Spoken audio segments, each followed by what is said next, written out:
As criptomoedas, incluindo o Bitcoin, são uma nova classe de ativos que começou a entrar no mundo das instituições financeiras. O JP Morgan, que é um dos maiores bancos de investimento dos Estados Unidos e do mundo, ele passou crítico em 2017 a participante autorizado do ETF de Bitcoin da BlackRock, que foi lançado esse ano nos Estados Unidos. O próprio CEO da BlackRock, o Larry Fink, também já foi crítico do Bitcoin em 2017. Ele disse na época que o Bitcoin era um índice de lavagem de dinheiro. Mas apesar dessas alegações do uso do Bitcoin e criptomoedas para usos ilícitos, vários dados on-chain já foram verificados e auditados nas blockchains do Ethereum e do Bitcoin. Empresas como a Chain Analysis, por exemplo, elas viram que menos de 1% das transações com criptomoedas são para uso ilícito, como lavagem de dinheiro. Isso acontece porque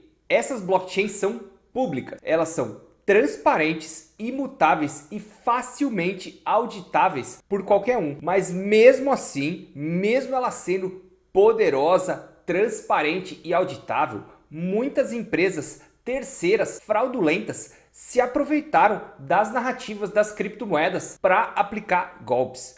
Alguns ficaram muito famosos no Brasil, como a Atlas Quantum, faraó do Bitcoin. E a gente está falando aqui de golpes bilionários. E não é somente no Brasil, não. Nos Estados Unidos também. Na verdade, tem uma corretora que era global e também tinha filial nos Estados Unidos, a FTX, que deu um golpe de mais de 10 bilhões de dólares. Esse caso ficou bastante conhecido e ele até já foi julgado. O fundador, o Sam Bankman-Fried, foi preso, está atualmente preso nos Estados Unidos. Então é nesse contexto que estão sendo feitas regulamentações no mercado cripto. O principal não é pegar o indivíduo que quer fazer autocustódia, ter soberania do dinheiro. O que as regulamentações estão buscando são golpes, empresas terceiras, empresas que prometem custódia e ganhos irreais e na verdade estão cometendo fraude. Se você quer aprender a fazer autocustódia, se você é um entusiasta, investidor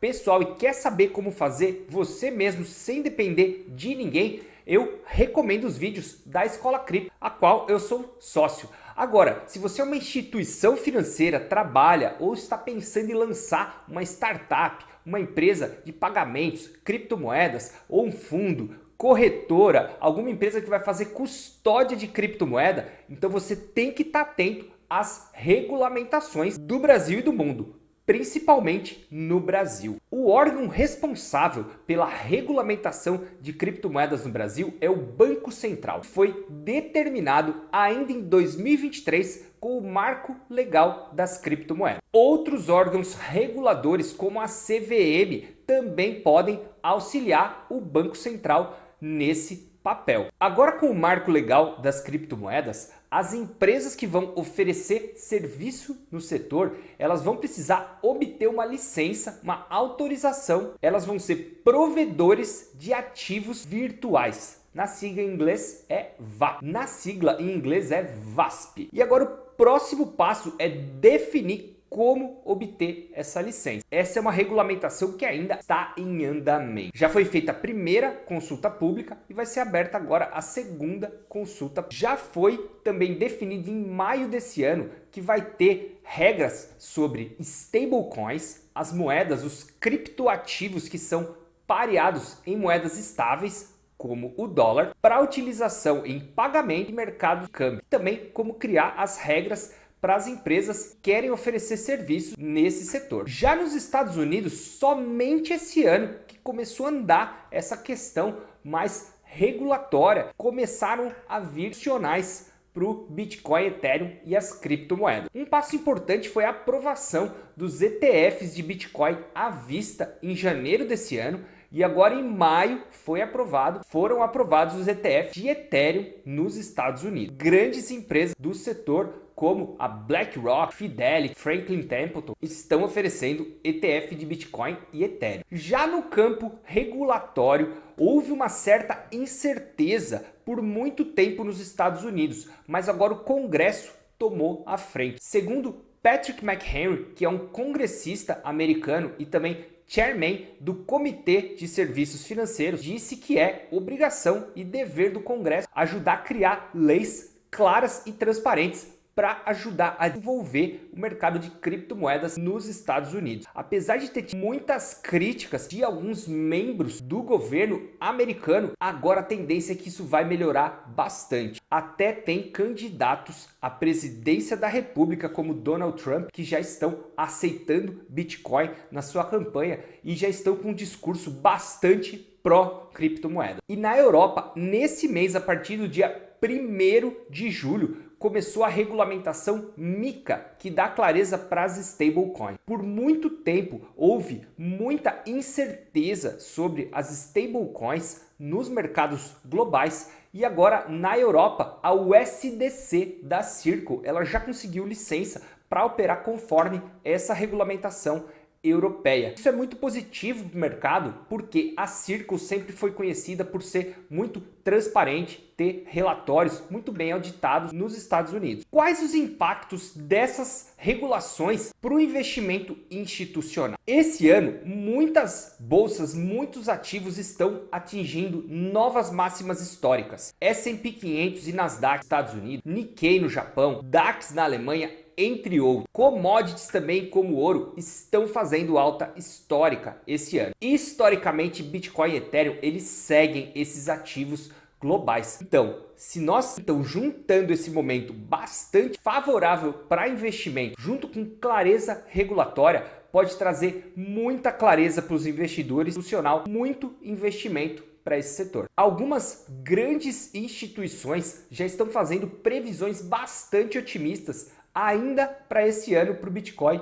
e o Ethereum. O banco britânico Standard Chartered previu que esse ano o Bitcoin pode chegar a 100 mil dólares. Isso seria uma valorização de 75% do Bitcoin em relação ao preço negociado hoje. Já com o Ethereum, eles ainda estão mais otimistas. Previram uma valorização de 50%, com o Ethereum podendo ser cotado até 8 mil dólares ainda esse ano. Eles estão mais otimistas com o Ethereum porque o Bitcoin já teve os ETFs aprovados em janeiro desse ano. O Ethereum também teve ETFs aprovados em maio, mas eles ainda nem começaram a ser negociados. No Bitcoin, somente o da BlackRock captou 18 bilhões de dólares em 6 meses. Já tem vários institucionais do setor que já estão investindo nesses ETFs. Os top 10 fundos de pensão nos Estados Unidos, eles já têm 162 milhões de dólares investidos nos ETFs de Bitcoin. E isso é somente o começo. Recentemente, a CIO da BlackRock, a Samara Cohen, ela falou em um evento da Coinbase, no evento Coinbase State of Crypto Summit, ela disse que 80%